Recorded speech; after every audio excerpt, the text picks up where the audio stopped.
Welcome back to this week's YouTube Live. Crazy event we got going on today, but we got a special guest on, first time guest. So welcome to the podcast room, Gene from his name. Later in this conversation, what Mid-Michigan stands for, I'm pretty sure it has to do with his Facebook group, but we'll talk about that later. So welcome to the podcast room. Thank you. Thanks for having me. So I want to go ahead and apologize for anybody watching. If you live in the southeast, this is what our weather currently looks like. And we have had a monster storm come through and it's took out the internet. So we are on a MiFi. We're streaming from a phone. So all I can say is bear with us tonight, because if the power goes out, it is what it is, and ain't nothing you can do about it. But tonight, we're going to be talking goosies. We're going to be talking about what went on in Michigan about some geese. We're going to talk about their early goose season, and then we're going to be talking reloading.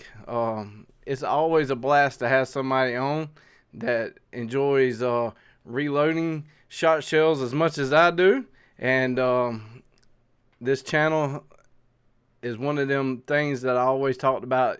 It's crazy who you meet on the internet, and I met him on the internet, and we've discussed plenty of times in the background reloading, all kind of different stuff. So welcome the first time. This hopefully won't be his last time on the show, so as long as I don't scare him away or y'all scare him away, we'll be good tonight. So I think we'll be fine. I think so too. And I hate that if anybody is seeing grainy pictures, that's typically not what it is. Typically I upload to Facebook too at the exact same time. But tonight we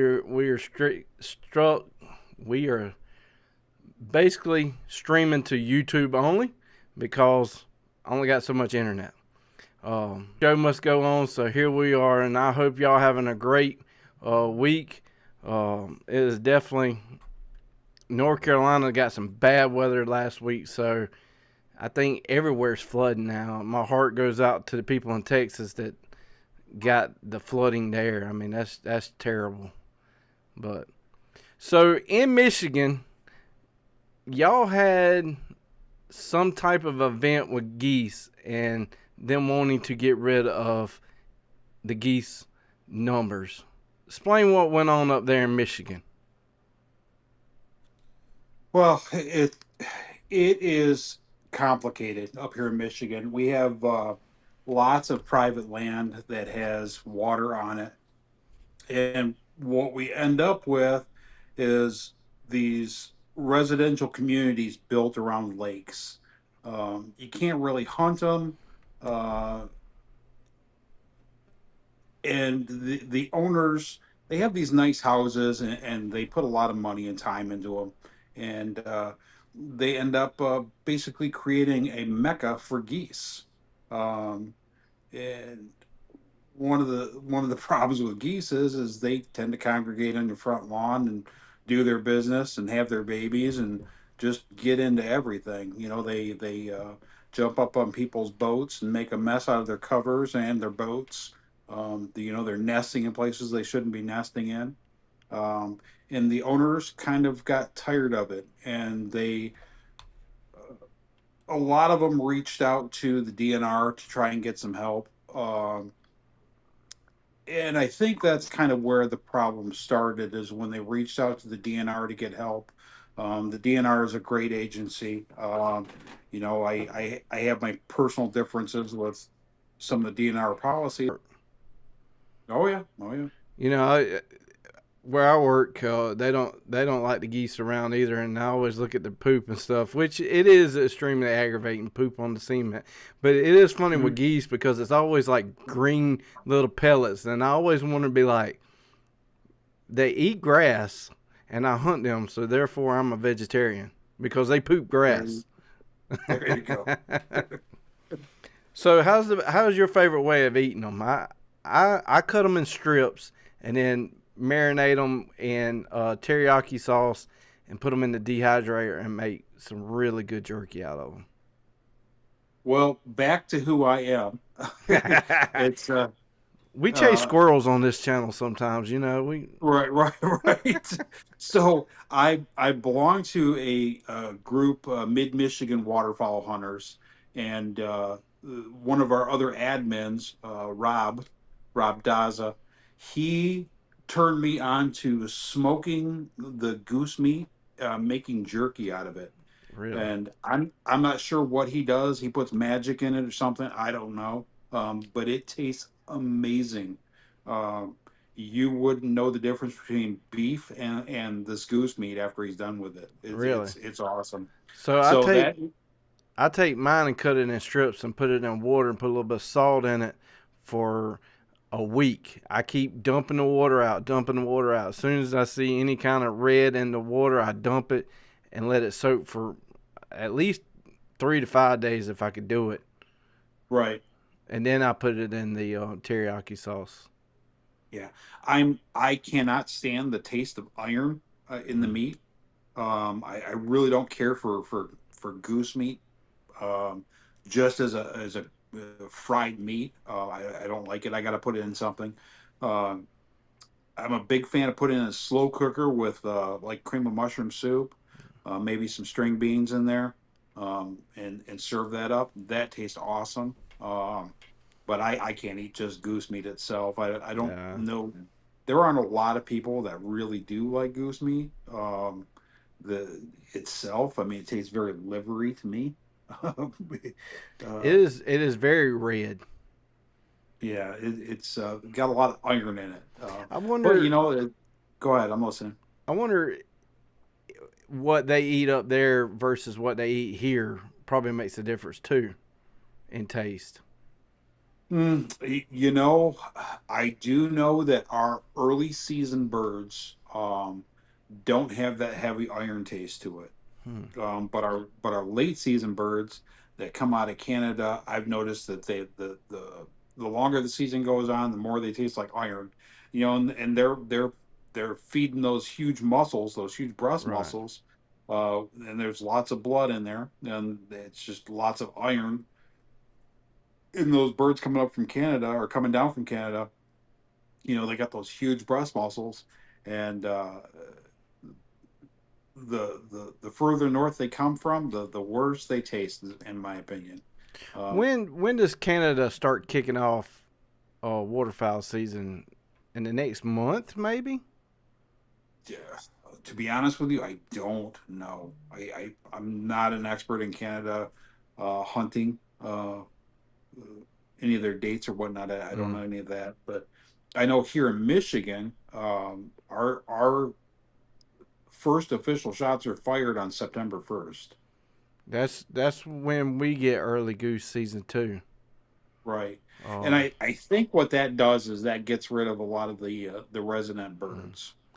I could agree with that, but I would like to know the study on how many migrant birds we see because we're so far down. I don't know.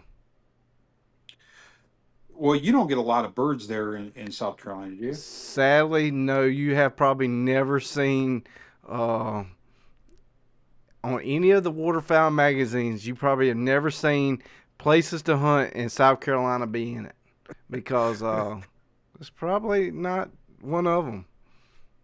Not a big draw for outfitters, eh? Nah, we have a few. But mostly them are sea ducks. Yeah, yeah. We got. Um, I talked to a buddy of mine who said that down south in Texas, I believe it was, is that to get a goose is just something amazing. Now, how true that is, I have no idea. But he came up here to Michigan, and uh, he was just elated to be hunting geese. So I think that's everywhere because here in the South, or at least South Carolina, people are like, man, I want a pintail. And you talk to somebody in California, they get tired of Yeah. pintails. Yeah. Our our Right. our state bird is the wood duck. Yeah. That's pretty much the ducks that we get. I mean, occasionally we get mallards and occasionally we get shovelers and we get divers, but it's mostly the wood duck. And you see people online and they're trying to get all their species and they're always saying, man, I just need the wood duck. And I'm like, that's the easiest thing to kill around here. But Yeah. Yeah. It's yeah. We have more wood ducks than we have swallows or sparrows. Uh, really, we have a lot of wood ducks. You can get your limit of wood ducks every time you go out here in Michigan. that is crazy because if you just looking on a map and you say, hey, I waterfowl hunt in Michigan, I tend to always think like the Great Lakes, Chicago, big cities, like Michigan, like not outdoors. But then I know there's big pockets of it. Oh my God, our state from halfway up the mitten, so halfway up the Mm-hmm. mitten, that's that's all forest. And then you get into the UP, and I think there's like 6 people living up there. So, uh, Now there's some of Michigan across the water a little bit in the Canada side though, ain't it? And there's some parts of Michigan that touches Canada like the top part. Like you have well, to you go got like into Canada to get back in. oh no, no, no, that's there's no locked areas. There's an area in Wisconsin, Minnesota, something like that. One of the northern states. I Mm. couldn't tell you, but there's an area that's you have to go across a lake to stay in the United States. If you want Mm. to drive there, you have to actually go into Canada to get there. Maybe that's But what I no, was thinking. no, Michigan's not locked up like that. But yeah, there's a couple areas of Michigan that touch Canada. Uh, Up by the Sioux, we don't actually. There's water between us all the way Mm. around, but um, you got the Sioux, and then you have down by the Thumb there where the bridges are. And I think they're putting a tunnel, and there's a tunnel down there, and I think they're looking for another bridge right now. Port Huron, Michigan. Mm. I can't remember. So what's the temperature there today? Today, oh my gosh, I think it was 80, 85. It was It was 90, 95 with a heat index closer to 100 here. nope. So when y'all September early goose comes in, is it starting to feel like fall to y'all? it it's hit and miss. Our September, it could be 70, 80 degrees. And then other times I've seen it where it was in the 30s, but I Really? mean, it's hit and miss. Man. Um, this year, I think it's going to be a warm year. So if we have a day below 70, I'll be surprised. Man.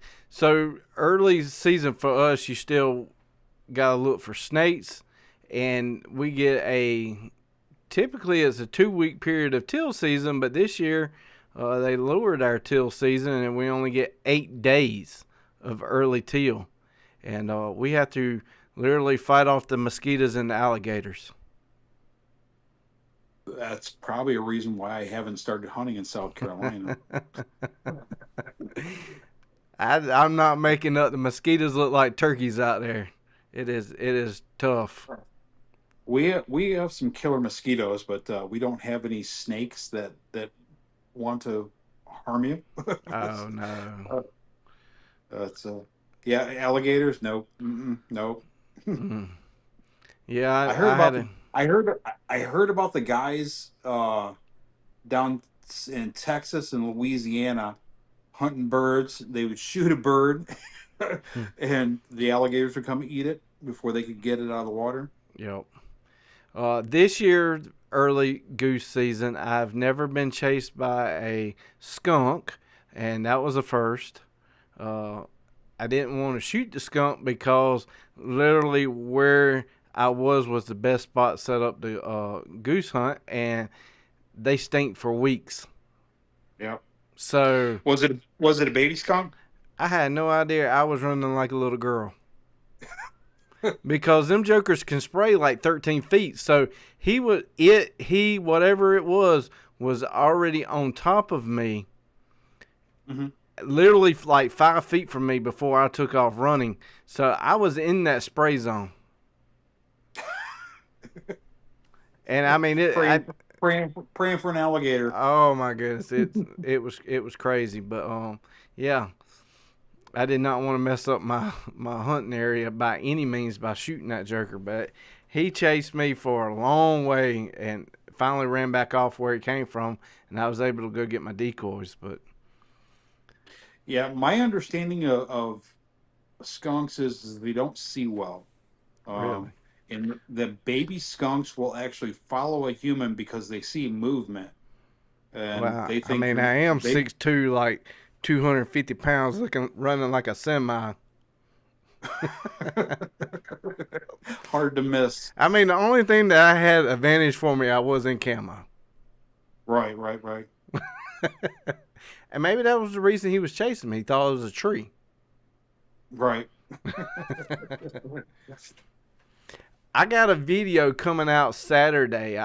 I ordered some goose silhouettes from Skyfly. You ever heard of them? No. They do a lot of sock decoys, like Okay. geese and snow geese. And I bought a dozen silhouette geese. They were on sale for $46. Flock How test. many? A dozen. That's Hmm. pretty cheap. Yeah. And then by the time I paid shipping on them, I think it was like $60, and that's still cheaper than anywhere else you can get a dozen silhouettes. Are now what are they made out of? Are they made of like some type of vinyl plastic? They're made out of just like that uh, Homes sales. It's got the slots in them and the posts go through them. They look just like Yeah. all the other companies that make silhouettes. Okay, sort of the corrugated plastic Yeah. then. Okay. Mm-hmm. Interesting.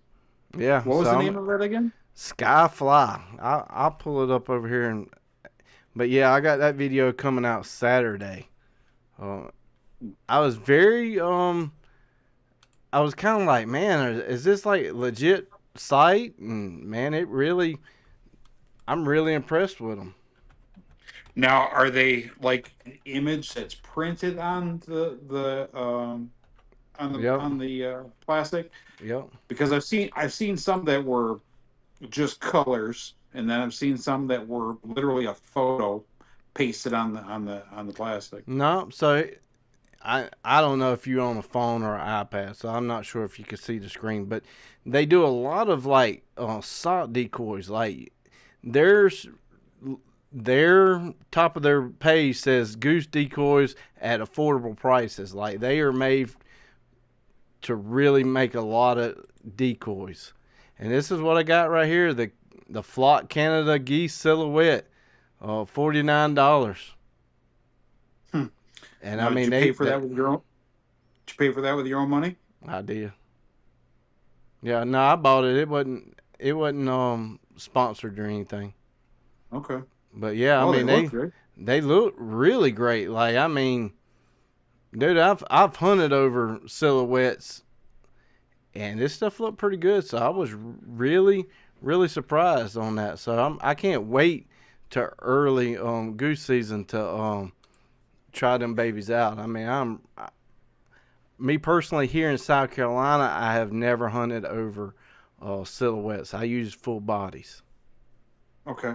So now here in Michigan, a lot of guys will take put silhouettes out and they'll put shells out too.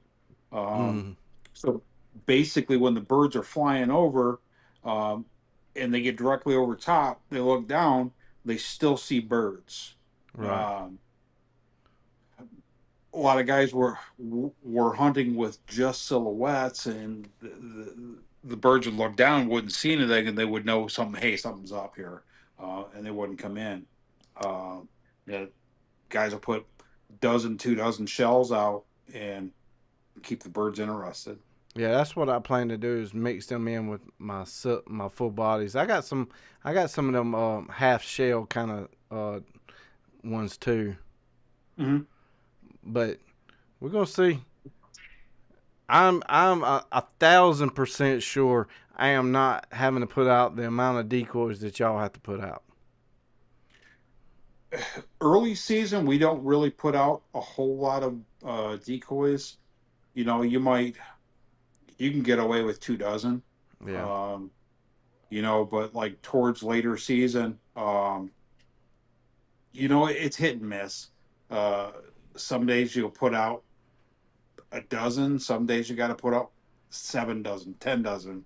You Mm. know, I've been out with guys that'll put 400 birds out there. And it's not so bad putting them out when you get out there, but when you're cold and at the end of the day picking them all up, that's when the problems start. And and it makes a difference too. Was it a successful hunt? Then the cleanup doesn't take too much. If you thought you were on spot X and they went 2 fields over and nobody pulled the trigger and you have to clean up, that's the Mhm. worst part. Right. Well, Well, that's why it's called hunting, not groceries. that's true. That is true. And you know, up to this camera or TV, I used to just have the logo on there. Now it's cycling photos. You know, that's really all hunting is really about anyway. The memories, and Oh yeah. I actually have this now playing on most of the TVs, and I walk by and I literally forget about it, and it pops up and it triggers that moment of man, how cool that hunt was, and yeah, we don't get limits, but it's all about the friendship. Well, my opinion on it is if you go out there to kill a limit of birds every time you go out, you're going to be disappointed 90% of the time. Mm-hmm. If you go out there to uh, bond with friends, and hang out with people who are of a like mind, uh, you're going to win every time. Yeah, And now, if you shoot birds on top of that, it's a it's win-win. just that much. It's just that much better. Yeah, I always base it on how good of a lunch we can get after the fact. And who's buying? Hey, that's even a plus there too. So tell us about this Facebook group. I know I'm a part of it, so I mean I kind of could talk about it myself. But what is the Mid Michigan? I know you started on it and we got sidetracked, and like I said, Yeah, so Mid Michigan waterfowl hunters is a little bit different than any other waterfowl hunting group in that it's really kind of for the guys that are just starting out. It's hey, if you need help or you need advice or you got a question to ask, you can ask it there. Um, it's it's a bunch of hunters really just trying to help other hunters. Um, I think last year we gave a boat away to a young man. We've given decoys away. We're really there just to kind of bring new hunters into this and help them out the best we can. Whether you're 15 or 50, it doesn't really matter. If you're brand new to this and you want to start, um, you can go to Mid Michigan and log in and ask your questions. There are no dumb questions. Uh, and we try to help out as much as we possibly can, um, to include telling people where to hunt. and I know y'all talk about reloading also on there. Oh yeah, I yeah. It's know Michigan's got a lot of like manufacturer of waterfowl stuff up that way too. Mhm. Yeah. Uh, Yeah, that's reloading is one of the things that I started doing. I like to control just about everything I can possibly control within waterfowl. mm-hmm. And I can't build guns, so I figured, what, second best thing I can do is I can reload my own ammo. Right. Um, and I tell you what, that's been a struggle, to say the least. Uh, Once I think I've got everything all worked out, I find out that that didn't work. Uh, I've picked up reloading probably the past 2 years, almost about the same time that I started my YouTube adventure. Uh, Mhm. I started just reloading um, lead that I shoot skeet. Just started the same skeet AA that I always shoot at the Mhm. skeets.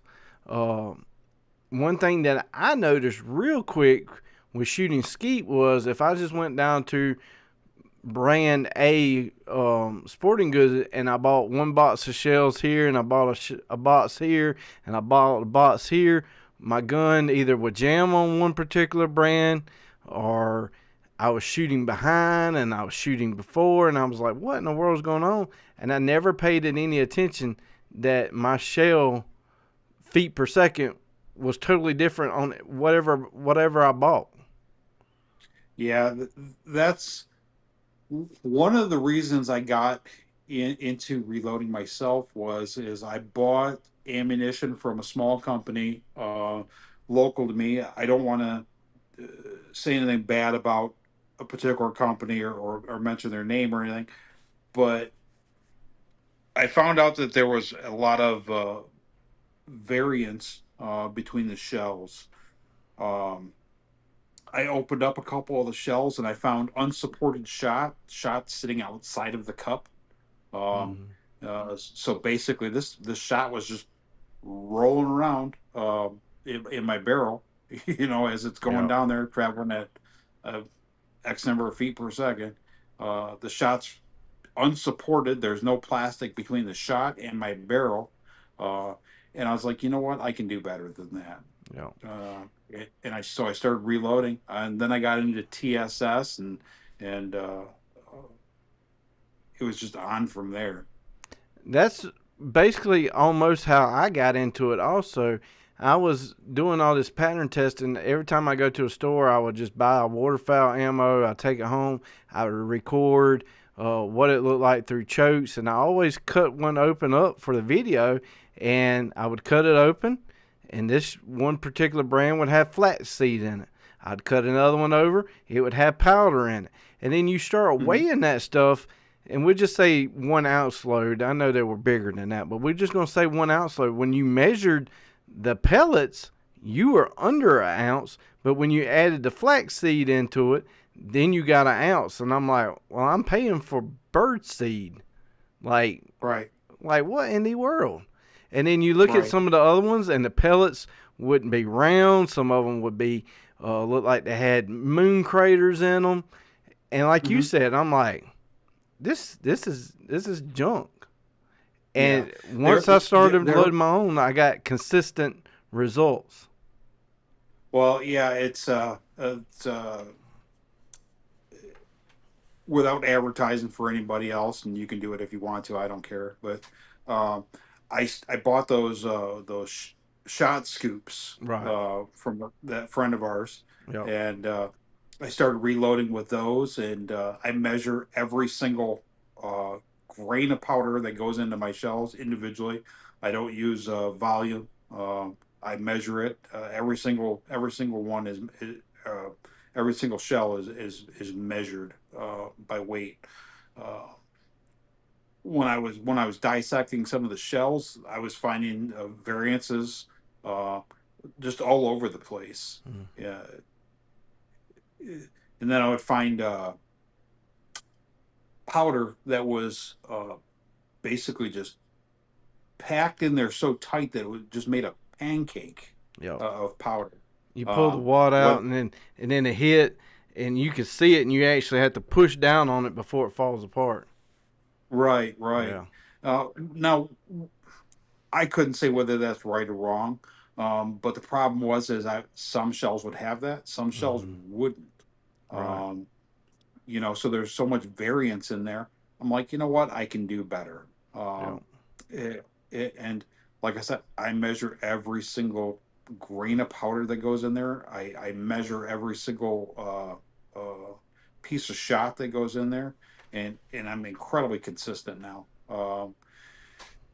My feet per second is probably variable, maybe 25, 50 feet um, per shell. And the if you look at your store bought stuff, you could have a 200 or 300 feet per second variance between Easily. one shell to the next. Easily. And that's So that's what got me started was hey, I'm going to go shoot skeet. I need 100 rounds. I'd go to the box store. I would look down on the bottom shelf, the white box of Winchester. They were the cheapest stuff. I'd get them. And then I started shooting AAs, and I'm like, man, my busting clay score went up. Like, what was the difference? And it was the quality. I mean, there right. is a difference in the lead. Like, a lot of people don't know that. And the cheap one is like 3% ammonium, and then AA is like 6%. And I think if you go with the black box, it's 9%. Basically, it hits the targets harder. Well, yeah, and that's the same thing with TSS. Mm-hmm. Um, a lot of people don't know that there's different TSS out there. Correct. You 13, know, 15, uh, and 18. right, right, and you have variables within those too. I mean, Yeah. because it says 18 doesn't mean it's 18. Correct. Uh, 18 versus brand A and 18 versus brand B. right, Yeah. right, So yeah. Where are you buying TSS now? no, I have not took out a personal loan yet to buy TSS this year. so so I am a radio guy always used to say in my formerly nicotine hands. So in my formerly bismuth hands, I always shot bismuth.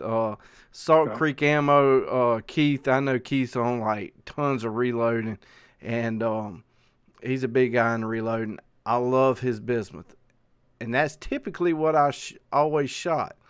Hmm. He's helped me a lot on reloading, and he was like, "Hey, you need to try some duplex TSS and steel." And I'm like, "Okay."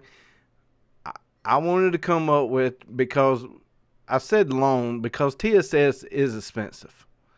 Uh, if nobody's getting in, if you don't know what TSS is, to reload it yourself, it is kind of expensive. It's around what, 50 something dollars a pound now, maybe I could tell 60. you what. It's one kidney gets me a good Yes, amount. So. yes. I think it's about $50 to $60 a pound. So if you did a 1 ounce shell, you're basically going to get 16 shells for that price. But Right. once you start shooting TSS, there's nothing else compares to it. But Oh yeah, yeah. so what us reloaders are doing, we're cutting the TSS in half, sometimes in 3/4, and we're mixing it in with steel, because you get so many more pellets with the TSS. We can take up some of that space and put steel in it, and if you do it correctly, the steel can help the TSS pattern. Right. So TSS is super fast. It doesn't open as fast in some cases, and when you mix it with steel, it does help open up, getting into reloading. But yeah, he got me into that, and last year I ordered 2 pounds. I was wanting a 2 3/4 TSS steel duplex, and I was wanting to get my best bang for price. So I was loading a 15/16 of an ounce load. So that's under a 1 ounce load, and I was mixing it TSS and steel. So on the top of my head, I think I had 100 pellets of 100 pellets of steel, and I think it was closer to 180 something TSS. So I mean, there was like close to 300 pellets and a 2 3/4 inch shell, and it Right. was amazing all season. We worked with the powder, found the sweet spot. I sent it off for pressure testing, which was really cool. I've never done that. I never really took my own load that I created and actually sent it off to see what it pressure tests, and that was Mhm. really cool. And I have about 6 shells left over from last year. How many did you make? uh, a good 6, 7 dozen. Well, That's about it. six. No, I probably had about 6 or 7 boxes because I only had 2 pounds of TSS I was playing with. So 2 pounds ain't a Yeah, whole lot. I was on a reloading group, and there's a guy on there, Scott Colbert. I'm not sure if you're familiar with him. He sent me some data for a load using Alliance Steel, some TSS, and some a duplex steel shot. I loaded those things up, and basically, when it goes off, it creates a cloud of death. Um, it's every time I pull the trigger, a bird's falling out of the air, um, and I've stuck with that ever since now. But the problem is that I can't get a hold of the Alliant powders. Right. Um, so I've had to make some adjustments. You were talking about the Salt Creek guys, and he was doing some hybrid stuff of duplexing powders. Mm-hmm. I haven't gotten brave enough to do that yet. We'll see. Maybe this year I'll try it out. But I like all my fingers, and I don't count so well, so I'm a little apprehensive to be experimenting with gunpowders and creating a small explosion in front of my face. Uh, but anyways, Scott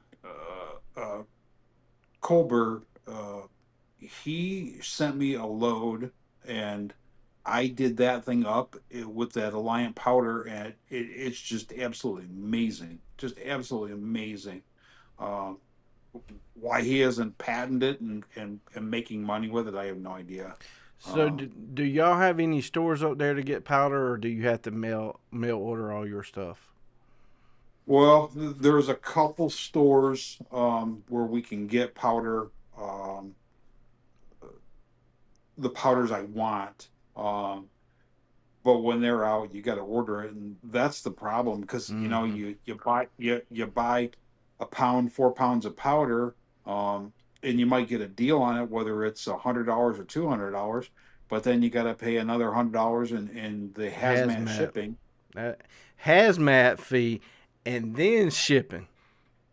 Right there, you go. Yep. That's two separate fees, not combined fees. Them are two separate fees. I think the lowest hazmat fee I've found was like $45. Um, and that didn't matter whether you bought a pound or 50 pounds. Mm-hmm. You're still paying the hazmat fee. Um, so I mean, if you can't afford a lot of powder, and you can only afford a small amount, let's say you can only afford $100 worth of powder, and then you have to pay $45 on top of that for the hazmat fee, and then another $40 Yeah. to have it shipped up to you. You're looking at $200 near that for a pound of powder. Um, And a lot of times we'll just say if you order them from company A, they will not ship that powder with any other supplies. They ship it separate. So if you're buying hulls and primer and wads, that's another box that you have to pay shipping on because they don't put them all in the same box. yeah, one of the things I found is that if you buy primers in loose primers, you have to pay a hazmat fee. If you buy primers in the holes, you don't have to pay a hazmat fee. Now, does that make So any sense? not to me, but it's I got really lucky because I shoot the 209As. Mm-hmm. Uh, and I was able to find uh, a large supply of them here locally. And once they hit the shelf, I was in the store about 10 minutes later, and I bought everything I could get my hands on. Uh, I don't. Are you using regular 209s or 209As? I'm using the Shadites 209s. Okay. Um, the federal 209As, they run a little bit hotter. Mm-hmm. The Chedites, the 209s, I guess they're just slightly under the 209As. Um, I I don't know. I've got some pressure testing where there's a negligible difference. Um, I mean, like barely measures different Mm-hmm. between the 209s, but I can get my hands on the Chedites. I can get my hands on Winchester, but I can't get the Federals. And like I said, I found a store that was putting a bunch of them out, um, and I bought as many as I could afford, um, that I would use up in a reasonable period of time. I think I It, bought 2,000. I, yeah. with reloading, you found a duplex that you like. Hmm. And one thing about reloading, people don't really take into consideration. If they go to brand A and they buy a shell that's in a box and they shoot it in South Carolina and it works really good, and now they go all the way up to Michigan where it's negative 20 degrees, they start having duds because the primers and the powder might not fit into y'all's environment, Right. because That's one of the reasons. that does Yeah, affect things. But so when you reloading, what works for you up there in Michigan may be a banger of a shell and not work so good here in South Carolina. right. That's again, that's one of the reasons I shoot the 209As, because they're so hot. Right. Uh, and then I shoot Alliance Steel, the powder, and it's the Alliance Steel burns hot, burns really clean, um, without creating a whole lot of pressure in the Right. barrel. And that's where I was going with that. Was, I could use the Shadite, and I don't know if any of us ever say that correctly. I know it's an Italian brand. Shadite is what we call it out here in the South. But the Shadites work good, and I've been using the AA powder, which is a, abundance here where I'm from. I can go to Cabela's and pretty much it's always on the shelf. And that was the reason why I was trying to design mine around AA powder, because usually it's always in stock. Well, one of the things that I found with the trap powders, well, I'll just call them trap powders, Mm, target shooting powders, is they don't burn as hot or as fast. right. Um, Which would probably lead to a problem up there in the cold. right, right. It's I don't want to say that you would or wouldn't. Uh, I found what works for me, and that's what I Mm. do. Um, I did take so that into some consideration when I was designing mine. I did put it in the refrigerator because, for the most part, we don't get. I don't even think. I know last year we got a little bit of snow. The year before that, we got zero snow. We don't get too many days of freezing temperatures. So, my logic was, if I put it in the refrigerator for a couple of days, it gets cold. I go out there and shoot it, and I still get the same pattern that I did just room temperature. I'm probably not going to have any problems. well, I don't know how much that would affect your round. I know that the gun itself is the temperature that you Mm, really want to worry about. right. Um, you don't want to be shooting um, high pressure loads with a gun that's in sub-zero freezing Mm, temperatures. Uh, it's one of the things that I learned through loading is that pressures in shotgun shells are so much less than rifles or handguns because of the thickness of the barrel. I never even stopped to consider it, um, but that the barrel of a shotgun is sheet metal. comparatively speaking, to a rifle. Oh And yeah. what you don't want is uh, a super cold gun and a whole lot of pressure behind it, Yeah. because that barrel constricts, it, and it doesn't expand well quickly. Yeah. Well, at least we don't have too much to worry about. I'm just ready for fall. These 100+ days they can have it somewhere else. And these people that always talking about I take a 30-day degree or I take 100-day over these 30s, man, this is their time to shine because it is Satan's breath out there. Oh, my wife is something else. If it's 80, she's happy. Mm. And she likes it 80 in the house. I do not.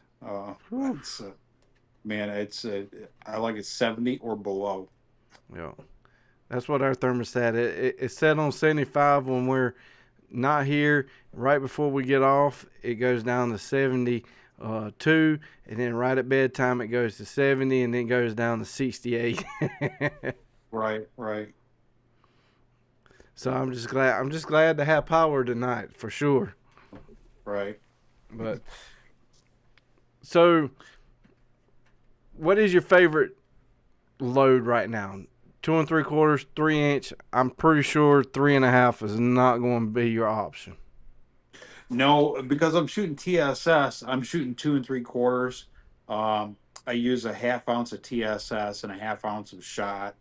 Um, that TSS, that little half ounce, takes up so little space. It does. Um, it's I got to put fillers in there. So I mean, I can put everything I got to put into a shell into a 2 3/4 inch load. Sevens or With that, nines. I use 9 for TSS, and I use fives, fours and fives, and sometimes twos, depending on what I'm loading up.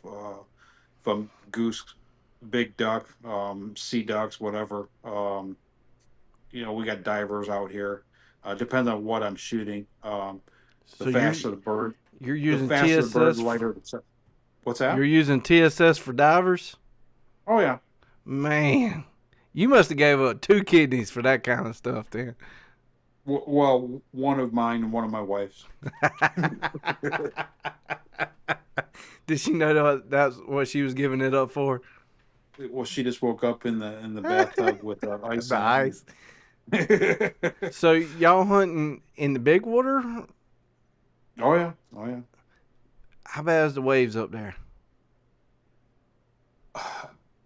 I am new to diver duck hunting as of last year. I went out with our mutual friend with the shot scoops there. You could say his Uh, name. He's been on the channel. My oh, scoops are Craig. way over. My scoops are way over there. I would have go get them. Yeah, Craig from Tail Annihilators. I went out with him, and he introduced me to hunting divers, and that was the most fun I've ever had duck hunting. Them are some Um, brutal ducks. you shoot until that bird falls, Absolutely. and then when it falls, you keep shooting and reload, keep shooting, because it will get up, fly away, and laugh at you. Uh, I a bufflehead. These little birds right here. I think are the toughest. Like one of the toughest birds ever. I mean, they oh yeah. little butterball turkeys, but I mean they are brutal. Well, Craig introduced me to shooting old squaw up here, Mm-hmm. um, and I tell you what, that was the most shooting I've ever done duck hunting. Really, I went through probably 7,500 rounds in a day. it got probably And probably got a limit. oh If my, well, yeah, well, here's the thing: is nobody else wanted to take their ducks home that day, so I'm like, okay, I'll take them. I was cleaning ducks for hours, um, mm. but I tell you what, I've never had more fun. Never had more fun. So I'm only. This will be my 8th year duck hunting.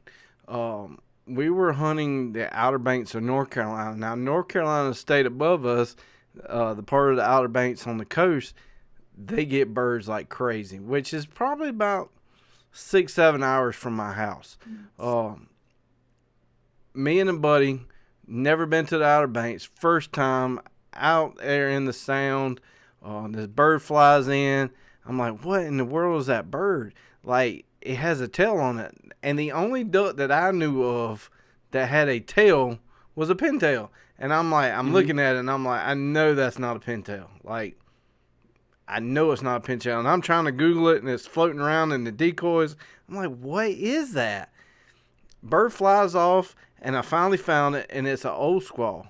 And the Hmm. guy comes at the end of the day, and I'm like, dude, I show him a picture of it. He's like, why didn't you shoot that? That's like a prize here. I'm like, I didn't know what it was. I've never seen it before. Yeah, they're like sparrows here. And see, that's what we was talking about earlier. You know, people like me down here, we never see birds like that. Like Mhm. that joker must have been lost. And then here you talk about just seeing them everywhere. Now, what about those rare birds like eiders or harlequins or anything like that? You get anything like that down Not your in way? South Carolina. Uh, you can't shoot them in South Carolina, and North Carolina. I think they're banned from North Carolina. Also, I don't think they have a season. I've seen them in the Outer Banks of North Carolina, but there's no season for them. Yeah, my understanding of it is that like up in Alaska, you get like you can apply for a permit for one, and you might shoot one. I think that's your limit is one. Yeah, Um, but they're moving this way now, and really, it's kind of like it's a bonus duck for us. really. If if you see them, you can shoot them. Now, North Carolina Outer Banks, which I think the application starts this month sometimes, you can apply for one permit for a swan. Mm-hmm. And they migrate to North Carolina by the thousands. And I'm not even talking like low thousands, I'm talking close to 100,000, uh, massive amount. They tear up the farmers' crops like literally Mm-hmm. overnight. They can mow acres. It's crazy. Yeah, we have the same problem with sandhill cranes. Mm. So we have sandhill cranes in the middle of our state. We have a big. It's actually two uh, man-made lakes, and there's a channel that runs in between them. We have sandhill cranes down there, but we're not allowed to hunt them. Like you can't hunt them in South Carolina. No, and that's another subject of contention here in Michigan, because if you have sandhill cranes and they're destroying your crops, Mm-hmm. you can shoot them under a destruction permit, but you Right. have to leave them lay in the field. So Really, you you can shoot them, but you have to leave them out there. man, that's terrible Um, because we went to Oklahoma last year, and there was Oklahoma, Texas. There's always that chance of sandhill cranes maybe landing in the decoys. mm, The week before we got out there, they tore the sandhill cranes up and they were gone because they don't like pressure either. So they were gone when we got there. But everybody always talks about how good they taste, and I've never had one yet. right. They call them the ribeye I've of the had sky. yeah I've had and again we're not allowed to shoot them here, but I've had sandhill crane meat that was legally taken, Mm-hmm. and it is good. It's quite good. Yeah, they say that's the ribeye of the sky. So maybe one day, Oklahoma, Texas, I might can pick one up. Right. You know, parts of Texas, they're everywhere. Yeah, that's I got a buddy of mine that's was in the army down in Texas, and he talks about sandhill crane hunting. I guess they're fairly plentiful, and Mm-hmm. it's good eating. It's a fun hunt. That's a Uh, massive bird. yeah, they're huge. I tell you, Massive. and they scare the hell out of you. Yeah. You know, I always tell people about sandhill cranes and the dogs trying to retrieve them, and the dogs having to wear, Mhm. glasses to protect their eyes, and how these birds beat up like hunters when they trying to go get them, and people don't understand that until they actually see photos of it. Right, right. That's well, it's Mother Nature. She provides a way for them to protect themselves, you know. Little dinosaurs. Oh my God, yeah. You know, they just came out with the new Jurassic Park, and we haven't went and go seen it yet, but they playing on the first Jurassic Park is what they're trying to go back to. But we have chickens, and I'm telling you, them things got to be half dinosaur. I mean, them things are like pterodactyls. They will eat Chickens? anything. Yes. Yeah, sometime we're offline. Remind me to tell you about my chicken story. I had uh, I had wild chickens come into my geese one time. Really? They probably taste better. These ones did. Statute of limitations. Statute of limitations. So earlier you was telling me you got into something new. So you've been playing around with some virtual stuff. So what is this virtual thing you've been playing around with? Oh man, I tell you what, I got into the VR headset. I got mine actually sitting right here. The Meta Yep, that's VR meta. headset, and then I found a stock that replicates Mm-hmm. um, your shotgun. You measure your shotgun out, and basically, when I put my headset on, it feels just like my shotgun. And I started shooting clays um, with the headset on, and I got to tell you, man, my game has improved significantly. Um, it's I think my shot counter right now is at like I'm at about 4,000 rounds that I've Really? fired through the VR headset, um, and it hasn't cost me a penny. So After how my much was the game part of Meta? So if that Meta headset is part of Facebook's brand, the Meta right, Quest. So is there right, a particular version of Meta the headset that you have? I know they're version 2 and now on the S 3S and something like that. right. What I recommend is the three. It has a wider field of Mm-hmm. view. Um, Mine is a 3S, and I wish I would have paid the extra money. Uh, it was my first headset ever. I didn't know anything about them. And then I bought it specifically for the Clay Hunt VR game. I'd seen a couple advertisements about it, and I'm like, you know what? I'm going to try this out and see if this does anything for me. I spent money on the stock. I can't remember what the stock cost me. I want to say 250, $300. I don't remember what it was. It's texture VR um, gun stock is what it is. But I bought that, and then the headset I want to say is another couple $100. So I'm into this thing for $500. And then I paid for the game, which is another $30. Um, and I was like, if this helps me at all and saves me money, driving to the range, lunch, shells, the clays themselves, then the time. Um, I can wait till everybody goes off to bed, set up in my kitchen, and shoot 2, 3 rounds of clays, and then head off to bed with them 15, 20 minutes later. You know, it's doesn't cost me any extra now that I So own everything. so when you say you saw improvement, is it Hmm. improvement in the game or you seen the improvement from the game into the real world? Improvement in the game and in the real world. The game basically trains your brain Mm-hmm. um, to do certain things. The way I track a clay, you're a trap shooter yourself. Mm-hmm. The way I track my bird, and the way I hold my shotgun, and then that tracking and follow through. It's just I've shot clays after using the game. Mm-hmm. Um, and what I did in the game, I reported 4 out of 5 times. Really? Oh.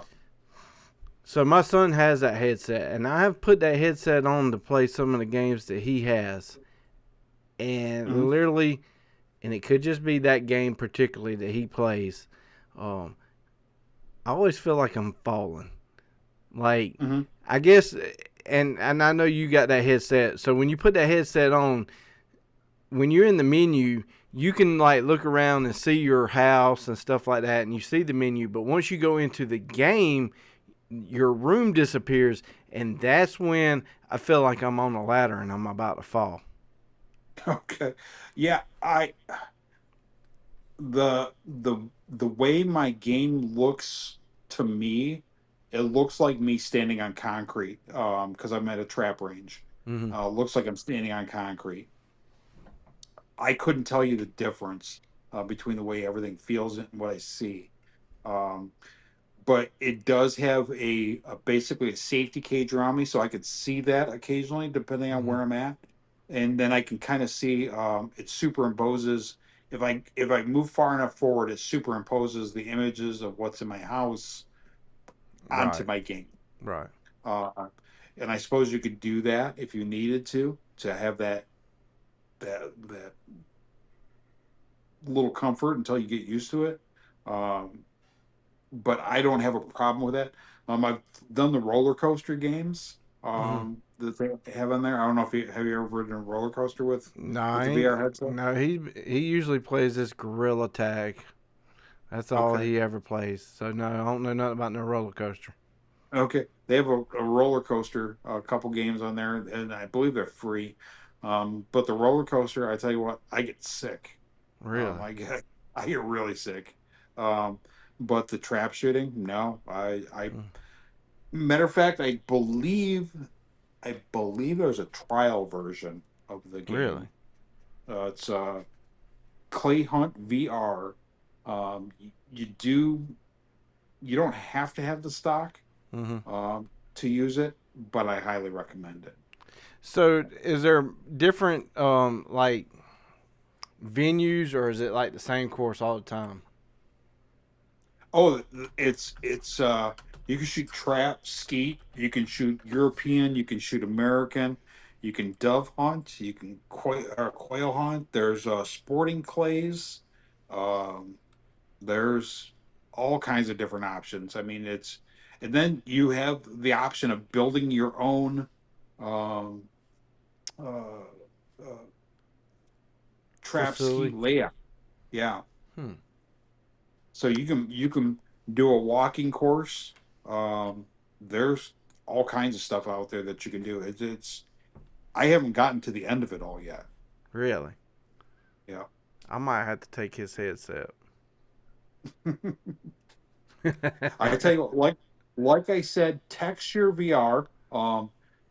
One of the things I found out is that they're a company local to me. Um, I didn't know that when I purchased it, but I bought it, and I was happy to see that they're a company out of Grand Rapids, Michigan. Um, eh, but anyways, they're probably one of the most affordable, realistic Yeah, um, I'm looking at shotgun platforms. 249 for version 2. Yep, I have the two. Yep. And then they have the Pro. Um I think mine is just the version 2. I didn't Mm-hmm. get the Pro. Did you mount? Is it weight balanced about like your other one? It's not too much different than my shotgun. Um I shoot a Stoger. Mm-hmm. Um so it's not too much different. But one of the things I talked to other people about, and they said don't make it the same weight as your gun. Try and make it a little bit lighter. And the reason is if it's as heavy as your gun, you're not going to shoot it as much. Mm, that's true. So work up to it, because when you're shooting 300-400 rounds in a day, that gets a little heavy. Yeah. That gets a little. And then one of the things I noticed is that my traps up here get real sore too when I'm shooting a lot, because I've had a couple days where I'm on there for 2-3 hours just shooting, and Well, if you were at a place, you would shoot, and then I would shoot, and then so and yep, so would shoot, and then you'd probably either get in a golf cart, ride to the next one, or walk to the next yep. one. And there would be time where when you play in VR, you're bam, bam, bam, bam. So I could It, understand that. yeah, and that's another thing that you can do with this the Clay Hunt VR, Hmm. is that you can shoot with people, either people you know, or you can join random groups and shoot. Really? So you can Yeah. you can play competitive. Like if me and you got on there together, we could Yep. we could Yep. that now that's pretty cool. We could do like a weekly thing every Saturday at noon, whatever. Jump on there, do a couple rounds of clays, and That's pretty move on. cool. And you can hunt on there too. Really? There's rabbits, there's pheasants. I think there's a dove hunt. Um, there's a whole bunch of different things. Oh, there's duck hunting too. Wow. Maybe I'm missing out. Maybe I can up my game by taking his game from him. Maybe I put him in put him in timeout and take his Yeah. headset. I mean, if you got to ground him, you got to ground him. Well, it's kind of hard in the summertime. You know, it's not like you're doing terrible in school. So, Right. but yeah, I'm definitely gonna check that out. That's pretty cool. Yeah, I would reach out to Texture VR, Hmm. see what they have to say, and maybe hopefully you can get them to sponsor you, Yeah. even at a discounted rate. So you said you was using a Stoker P three Yep. hundred P300 P3000 No, P3500. I have an M3000 and I have an M3500. Oh, okay. So the Yeah. the automatic. Yeah. Um, which one you got? I have a M3500 waterfowl edition. My M3500 is just the regular black synthetic Mm. stock. My 3000 is the waterfall version. So you know if you got the waterfowl version, you know it's machined out where the shells go for reloading. Now they're all standard that way. I think this Hmm. year's model. I think when we bought the series waterfowl edition, that was new, big handle. I think that's pretty much stock on all of them now. Well, I when I bought my gun, I ended up putting oversized controls on it. Mm. That's just because of Michigan, because you're working with gloves and Gloves. mittens and everything else. Um, but I put oversized controls on mine. One of the reasons I like the Stoker is that it is basically a M2, Mm. for lack of a better word or better term. It's an M2. Your spring is just in the foregrip, not in the stock. Right. Um, I didn't have no problems on my Stoker either. I typically was shooting my Browning Maxus 2, but this Hmm. coming year I will be shooting something different. I can't say yet, but this year will be a different gun, so Okay. I can't wait. Pretty Well, if you want, pretty if you want exciting. to if you want to donate your old gun, I'd be happy to take it. I lost them in a kayak accident. All Which of them. is it's funny They were because in this boat when this boat sunk.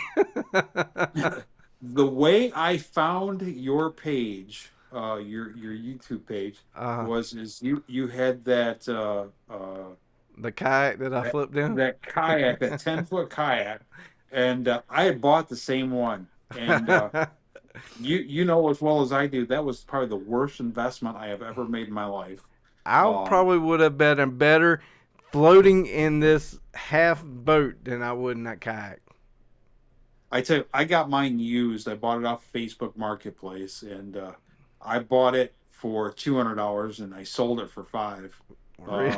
But I was about ready to I give mine away. I tell you what, man, I couldn't sell that thing fast enough. I really couldn't. That was the T10. Yeah, it was Yep. T10. The what was It the was name? a What it was was that a brand? top, so it's a send. So it's Ascend. Yep. Yep. a sit on top. So that's where the T comes from. I was coming from a regular cheap kayak that you sit your whole body in, and Yep. I was like, man, I'm gonna go with this sit on top. The weight limit is well more than I ever weigh, and that's when I made the video. I was so excited. I that was not planned out at all. That was 100% live footage. I'm sitting out there in the pond, talking about it, and when I go to sit, the kayak flips, and I'm like, that is not good. And then I get back on it, and the back is underwater, and I'm like, I am out here with nothing but shorts on. I don't have any gear. Like, what in the world? Like, why is it going under? And I got rid of it the next day. Yeah, that kayak. I mean, imagine that being out in 35-degree weather. No, I don't want to imagine. And I literally sold it on Facebook, and the guy came and got it. And I told him that we was in the yard, and I said, "Dude, you're less than 100 yards from a pond. I did not have luck with it. Now, granted, I was probably 100 pounds bigger than he was. He was a little beanpole, but I told him, I said, once it leaves the yard, it's yours. I'm giving you the opportunity right now to take it down there to the pond, test it out. I said, it flipped on me. He's like, no, sir. I got one just like it. I want another one. I said, okay, sounds good. I appreciate it. Well, I'm sure they're fantastic kayaks for smaller people. Probably. But guys such as yourself and myself that have some mass to us, Hmm. um, it's a no go. It You're was. sitting too high on it. You're sitting too high on it. Too much weight. Um, and you get up there at 200-pound mark, and that kayak's just not for you. Yeah. Just not for you. And Not for me. Excuse me. and and I didn't think it was the brand because I literally turned around and bought another Ascend, but I bought the hybrid kayak, which is a Yeah. kayak. Basically, it's a canoe with a flat bottom, and that's what I hunted all year last year out of it, and half the year before, and I love it. The more weight you put in it, the more stable it is. I love it. I actually want to get the 12-foot version. Yeah, my buddy Scott Hill from Scott Hill Outdoors Mm-hmm. has a um, an H12, and he puts himself and that dog and I don't know, like a refrigerator, an air conditioner, everything else in that thing, and he just smokes through the water. Yeah. And that's what I originally wanted, but I couldn't find one, so I was looking and I found that H10, and worst investment I have ever made in my Yeah. life. I agree. At least I sold it for the same price that I bought it for. Right. Well, But good for you. the H12, they make a blind for it, but not for the H10, Mhm. which is 2 foot shorter. I wouldn't know anything about that. Yeah, I know. Cabela's Bass Pro Shop sells a blind that goes on the H12s. Interesting. Yeah. So lay down. Pretty much, yeah. And it's got the camo. I mean, it wraps the whole boat. I mean, it's really nice. Well, one of the things I found because I have a Stealth 2000, uh, and that has a blind for it. But one of the things I found as a problem is when I'm paddling out, um, that grass drags in the water, Mm-hmm. and I tell you, it's like pedaling a refrigerator. It just drags, and the resistance on the water and the weeds and everything else is just horrible. So I'm not a big fan of blinds on kayaks. Some guys like them. I personally don't. Right. Everybody's got their own taste of what they want, but this year I plan to get a kayak and register it and get the trolling motor on it, because the older I've got, the more the paddling kills my shoulders at the end of the day. So, Well, I tell you what, I've got a Sun Dolphin, mm, a little, just a Walmart special. Uh, Sanded it down, put bed liner on it, and then painted it up, and it's camouflage on it, and that's got a trolling motor on it. mm, Um, Mine, we have to register them here in Michigan as well, mm. but that thing just smokes through the water. Hell, I think it's doing like 7 miles an hour last I That's measured pretty it. good. Yeah, in a kayak, you're Yeah, moving, yeah, uh, absolutely. and silent. You could get in a lot of spots hunting with a kayak that you could never get into with a boat. Right. And well, there's my kayak right there. I can't quite see it, but Well, now it's done changed. It's done swapped to a different picture. But yeah, we there's about 3 to 5 of us on a weekend basis that always hunt out of kayaks. So I love it. None of us yeah, can we've got a afford a couple mud spots motor. here. Well, I got mud motors. Yeah, there's a couple spots here in Michigan where I hunt, and if you don't have a kayak, you're not getting in there. We do a lot of marsh hunting on the coast, so we have to deal with a lot of Hmm. tidal. It is very tidal water. So Hmm. I don't know if Michigan has puff mud. I'm not sure if you ever smelt puff mud. I don't. What is puff mud? Oh, that means you don't know what that is. And if I could ever find a candle that smells like puff mud, I will gladly send you one. If you never smelt puff mud, I don't even know what to compare it to.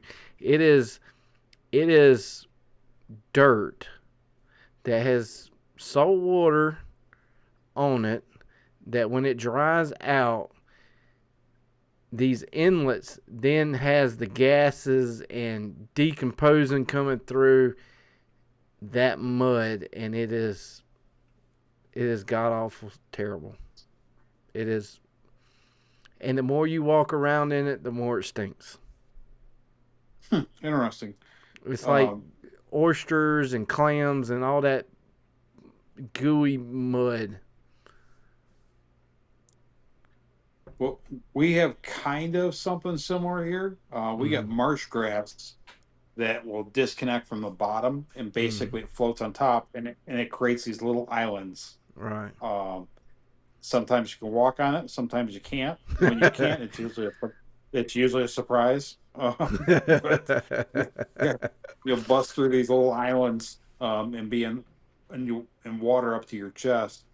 Uh, but yeah, we've got these little floating islands, and they smell of decomposing material. So something similar, I think, but it doesn't sound like it's as bad.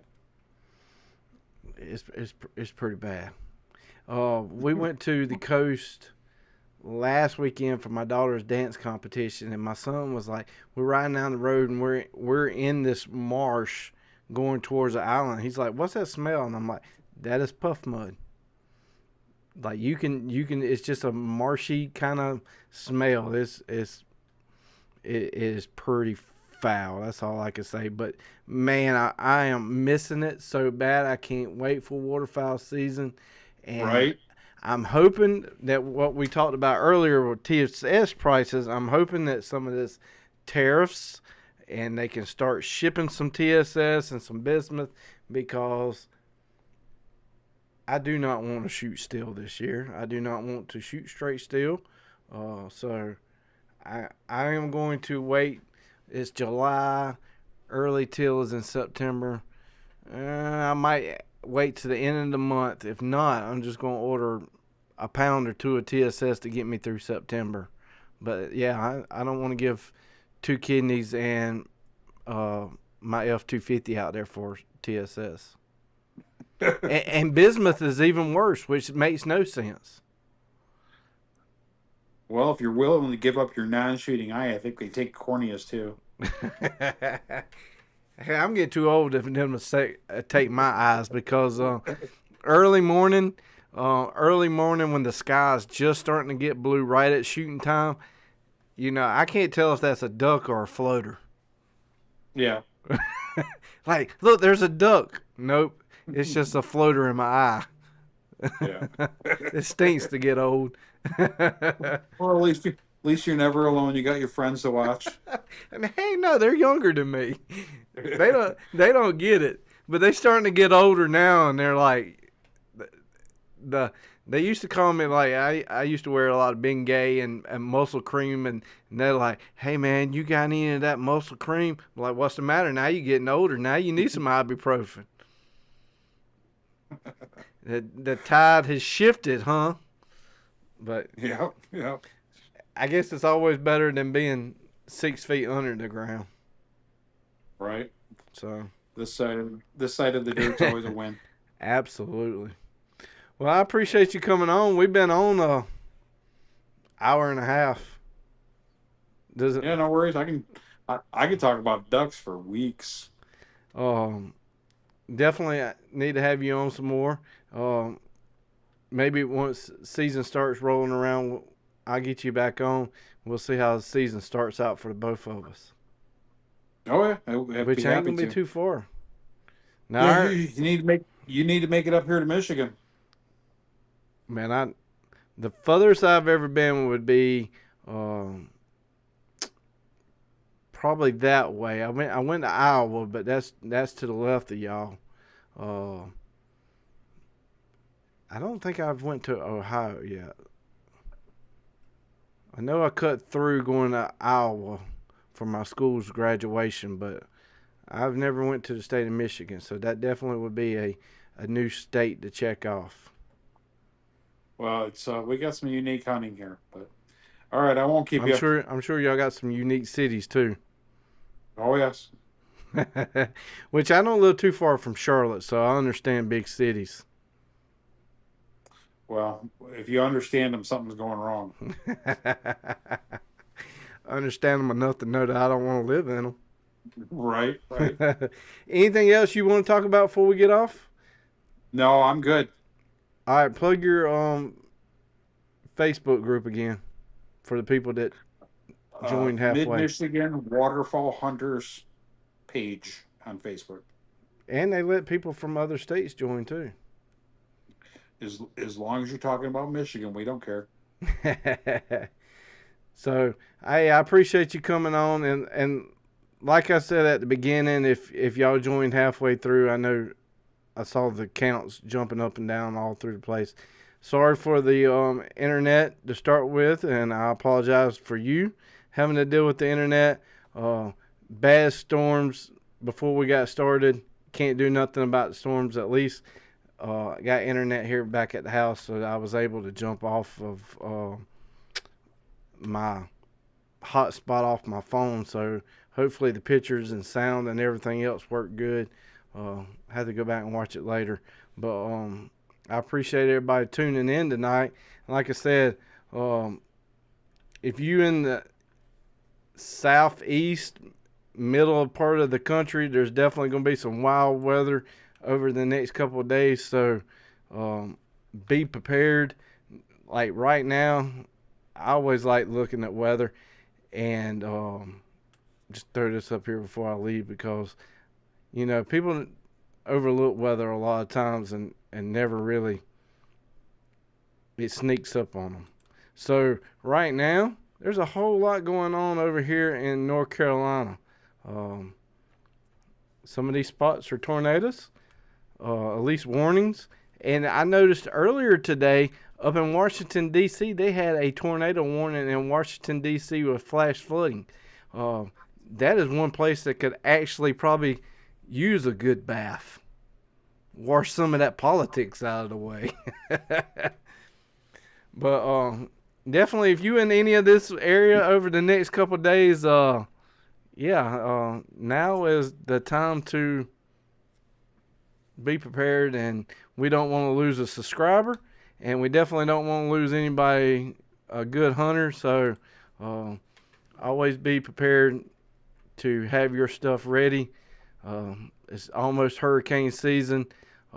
Usually during our teal season, early goose, that's usually when Georgia, Florida, North Carolina, South Carolina gets their hurricanes. Last early teal season was when that bad hurricane came through Georgia and then tore up North Carolina really bad, the mountains of North Carolina. That was during our teal season last year. Me and my buddy, we went down there hunting the coast. There was no power. There was trees everywhere. It was insane. But now is the time to start thinking hurricane and get prepared. So, hey man, I appreciate you coming on. We definitely gonna have you back on, and y'all be safe out there. And here's a word from our sponsors. Matthew Knight with Satura Investors out of Charlotte. There's the information. The link to his website is scrolling across the banner down at the bottom, and it's also in the description. Today's episode is about helping business owners and working professionals like you who share a passion for the outdoors shooting sports, zeroing them in to their long-term financial goals. So if you need any information or contact or any other questions, contact Matthew. Also, go check out Salt Creek Ammo. This triple curl TSS is some of the best TSS I have ever shot. This is for waterfowl edition. It's made for waterfowl. So if you're going to shoot a species that you've been chasing for a long time, don't use no cheap ammo. You pay good money to go on a trip. You got great guns. Don't cheap out on cheap ammunition. This TSS is amazing. It's got number 7s, number 8s, and he has number 9s. So go check out saltcreekammo.com. Here you will find any kind of ammo you're looking for. He has custom loads, TSS in 10 gauge, 12 gauge, 20 gauge, low pressure ammunition. You got predator ammunition, turkey ammunition, anything you're looking for, give Keith a call. Also to the channel, Kicks Industries, most people will know them as Kick Chokes, has came on board, and I have done a bunch of series lately on waterfowl choke tubes, turkey choke tubes, deer choke tubes. So go check out Kick's website for all of the chokes that can fit your guns. Flint Ridge Hauling Service, LLC, has partnered up with the channel. It is your go-to provider for all your hauling needs. They are not just any hauling service. They are an active DOT interstate hotshot hauling provider. Flint Ridge Service, LLC, prides itself in its reliable transportation services. This team ensures that your cargo is delivered safely and on time no matter the distance. Whether you need to transport goods across the county or state line, they have the capacity and the expertise to meet your hauling needs. Equipped with a smooth riding 40-foot air ride equipped trailer and a max hauling capacity of 20,000 pounds, there's no load too big or too small that they can't handle. Look no further than Flint Ridge Hauling Service, LLC.